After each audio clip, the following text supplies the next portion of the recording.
En général, nous, les pilotes, on adore voler en manuel, évidemment, puisque c'est pour ça qu'on est devenus des pilotes, c'est pour voler des avions.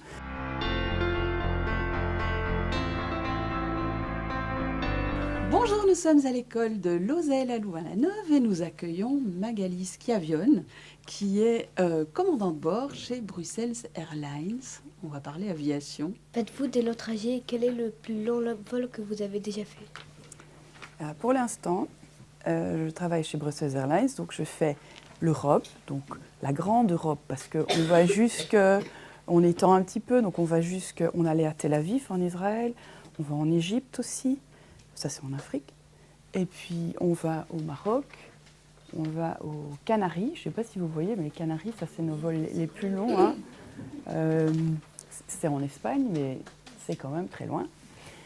On allait au Cap-Vert aussi, ça ce sont nos plus longs vols, mais avant j'ai volé pour d'autres compagnies pour lesquelles on a été à Dubaï, Bahreïn, Abu Dhabi, principalement le Moyen-Orient. Et c'est tout, je pense. On va dire 6 heures, ça c'est mon vol. 6 heures, 6 heures et demie, c'est mon vol le plus long. Peut-être 7 heures. Je ne vole pas sur un long courrier pour l'instant. Donc je peux maximum, avec les réservoirs de carburant que j'ai, ça dépend du poids et ça dépend si j'ai beaucoup de monde ou pas à bord, mais je pense que je peux faire 6 ou 7 heures de vol maximum. Comment activez-vous l'autopilotage et comment ça se passe? C'est facile, activer l'autopilote, c'est juste pouf, un bouton.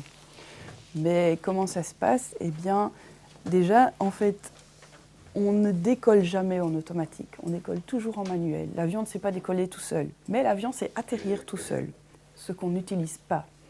On utilise l'atterrissage automatique que quand il y a du brouillard et que nous, les êtres humains, on n'est pas capable de voir l'aéroport parce que on va se diriger. Mon avion, je le dirige principalement grâce à ma référence par rapport au sol et donc grâce à mes yeux, quoi. Je regarde l'aéroport et je juge mon plan de descente.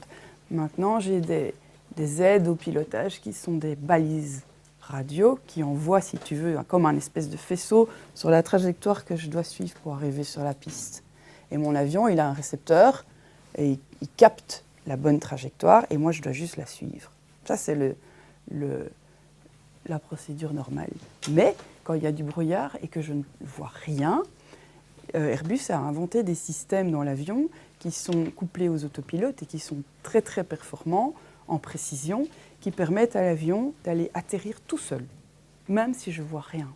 Et donc, en général, nous, les pilotes, on adore voler en manuel, évidemment, puisque c'est pour ça qu'on est devenus des pilotes, c'est pour voler des avions. Mais quand on est en haute altitude, par exemple, là, on n'a pas le droit de voler en vol manuel, parce qu'on n'est pas assez précis. Parce qu'à l'heure actuelle, il y a tellement d'avions dans le ciel que les contrôleurs aériens, parce qu'il y a des gens qui sont au sol devant des radars, qui gèrent où passent les avions pour pas qu'on se rentre dedans. Et eux, les contrôleurs aériens, ils séparent les avions en fonction du sens de la route, si tu vas par là ou si tu vas par là, ou si tu vas par là ou si tu vas par là, et ils les espacent alors ça, nous on parle en pieds, c'est 1000 pieds, mais en mètres, ça fait à peu près 300 mètres.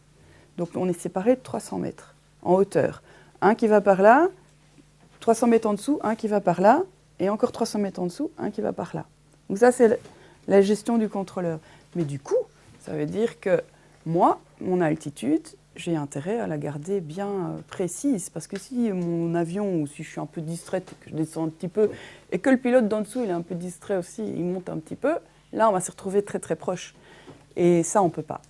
Et donc, il y a des réglementations pour tout ça. Et plus on monte en altitude, plus on doit utiliser l'autopilote, parce que là, ce sont des ordinateurs qui commandent l'autopilote, qui sont ultra précis, parce qu'eux, ils calculent au millimètre près, et qui maintiennent l'avion à la bonne altitude. Donc, quand on monte, en fait, on monte en pilotage manuel, et à 10 000 pieds, ce qui est à peu près 3 km d'altitude, eh bien, on met l'autopilote, et l'avion continue à voler à l'autopilote, mais nous, on doit dire à l'autopilote ce qu'il doit faire. Tu vois, nous, on est là pour gérer et transmettre les commandes à l'autopilote. Lui, il fait juste que exécuter ce que nous, on a demandé. mais il le fait, tu vois, très précisément. Bien, mais c'est l'heure d'atterrir. Hein. Merci beaucoup pour vos questions. Vous avez été riches, vous avez été inspirés par plein de questions. C'est vraiment chouette. Et donc, on se retrouve le mois prochain avec un nouvel invité du JDE dans une classe. Au revoir.